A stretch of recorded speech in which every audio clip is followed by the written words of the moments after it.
Hello everyone, welcome to વિભૂતિસ cooking corner. આજે આપણે બનાવીશું સુપર ટેસ્ટી અને સ્પાઇસી એવા ગાર્લિક વેજીટેબલ્સ રાઈસ બનાવીશું. આ રાઈસ કુકરમાં બનાવીશું તો પણ રાઈસનો દાણો એકદમ છૂટો અને સુપર ટેસ્ટી અને ઓછા સમયમાં ફટાફટ બનીને તૈયાર થશે.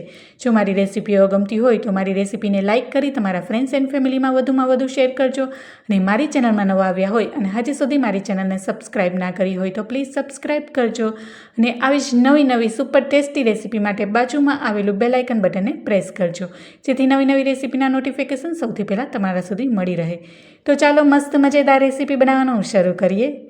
ગાર્લિક વેજીટેબલ્સ રાઈસ બનાવવા માટે અહીં સૌથી પહેલાં મેં 1.5 વાટકી જેટલા મેં બાસમતી રાઈસ લીધા છે અને તેને 1 કલાક માટે મેં પલાળી દીધા છે. હવે અહીં વેજીટેબલ્સમાં મેં 1 નંગ જેટલું ઝીણું સમારેલું ગાજર, ઝીણી સમારેલી ડુંગળી, કોબી, 1 નંગ જેટલું ઝીણું સમારેલું બટેકું અને 1 નંગ જેટલું ટમેટાને ઝીણા સમારી લીધા છે. અહીં તમે કોઈ પણ મનગમતા વેજીટેબલ્સ લઈ શકો છો. અને 2 ચમચી જેટલી આદુ અને મરચાંની પેસ્ટ લીધી છે. અહીં જો તમે ડુંગળી કે લસણ ન ખાતા હોય તો સ્કીપ કરી શકો છો. હવે આપણે ગાર્લિક રાઈસ બનાવવાના છે તો તેના માટે મેં અહીંયા ગાર્લિકની ચટણી બનાવીને રાખી છે. તો તેના માટે મેં 8 થી 10 નંગ જેટલું લસણ, તેમાં મીઠું, 1 ચમચી જેટલું જીરું અને 2 ચમચી જેટલી કાશ્મીરી લાલ મરચું પાવડર નાખી અને તેને સારી રીતના મેં વાટી લીધું છે. હવે આ ગાર્લિક ચટણીમાં થોડું એવું પાણી નાખી અને તેને થોડીક રણી ટાઈપ કરી લઈશું. હવે રાઈસ વઘારવા માટે અહીં કુકરમાં 4 થી 5 ચમચી જેટલું મેં તેલ લીધું છે. હવે તેમાં ½ ટીસ્પૂન જેટલું જીરું, 1 નંગ જેટલું સૂકું લાલ મરચું અને 2 નંગ જેટલા તમાલપત્ર એડ કર્યા છે. ત્યારબાદ 2 મોટી ચમચી જેટલી આદુ અને મરચાંની પેસ્ટ નાખી અને તેને સારી રીતના સાતળી લઈશું. ત્યારબાદ અહીં ઝીણી સમારેલી ડુંગળીને સૌથી પહેલાં એડ કરી લઈશું અને તેને લાઇટ બદામી કલરનો થાય ત્યાં સુધી એને કૂક કરીશું. અને ડુંગળીની કચાશ દૂર થાય ત્યાં સુધી આપણે એને સોતે કરીશું. તેમાં ચપટી એવું મીઠું નાખીશું જેથી ડુંગળી છે એ જલ્દી કૂક થઈ જાય અને મસ્ત એવો કલર આવે. હવે આપણે ડુંગળી છે એ સતળાઈ ગઈ છે. હવે તેમાં આપણે જે ઝીણે સમારેલું ટમેટું છે તેમાં એડ કરી દઈશું અને સારી રીતના મિક્સ કરી લઈશું.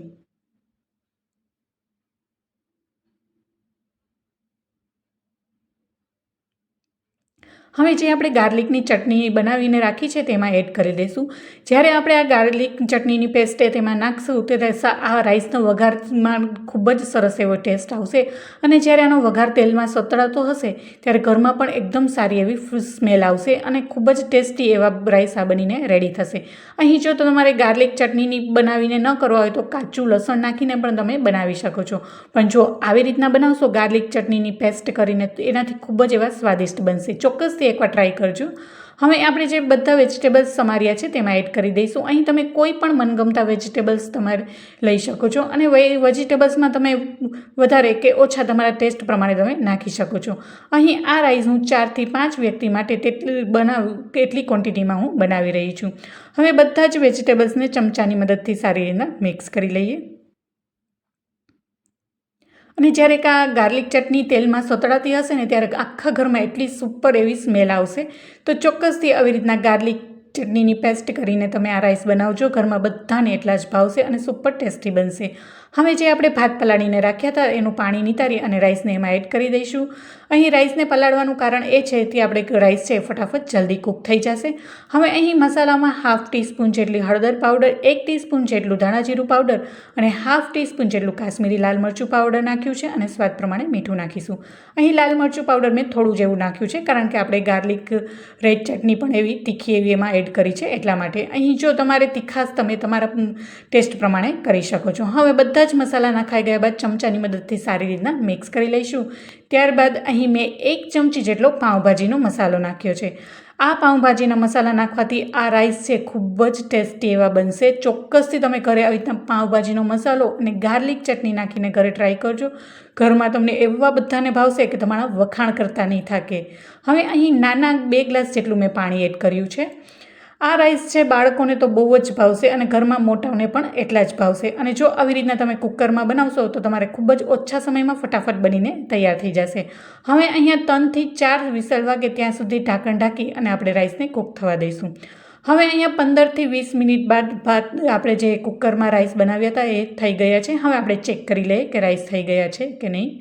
તો તમે જોઈ શકો છો કુકરમાં રાઈસ છે એ સારી રીતના થઈ ગયા છે અને એક રાઈસનો દાણો છે છૂટો અને સરસ બનીને તૈયાર થયો છે. હવે અહીંયા આપણે સર્વિંગ પ્લેટમાં લઈ લઈશું. તો તમે વિડીયોમાં જોઈ શકો છો આપણે આ વેજીટેબલ્સ રાઈસ છે એકદમ છૂટો કુકરમાં થયો છે. આ દાણા ભાતના એકદમ ટેસ્ટી. તો ચોક્કસથી આવી રીતના કુકરમાં બનાવજો, ફટાફટ ઓછા સમયમાં બનીને રેડી થઈ જશે. અહીં જો તમારે લેફ્ટ ઓવર રાઈસ પડ્યા હોય ને તો પણ તમે આવી રીતના બનાવી શકો છો. હવે ઉપરથી ફ્રેશ એવા લીલા ધાણા અને ઉપરથી 3 થી 4 ડ્રોપ્સ લીંબુના એડ કરીશું. અહીં જો તમારે લીંબુ ઉપરથી ન નાખવું હોય તો સ્કીપ પણ કરી શકો છો. હવે એને અહીંયા સાથે મેં મસાલા દહીં સાથે સર્વ કર્યું છે અને આ રાઈસને તમે દહીં અથવા તો કોઈ પણ રાયતા સાથે સર્વ કરી શકો છો. તો સુપર ટેસ્ટી અને સ્પાઇસી એવા ગાર્લિક વેજીટેબલ્સ રાઈસ તૈયાર છે.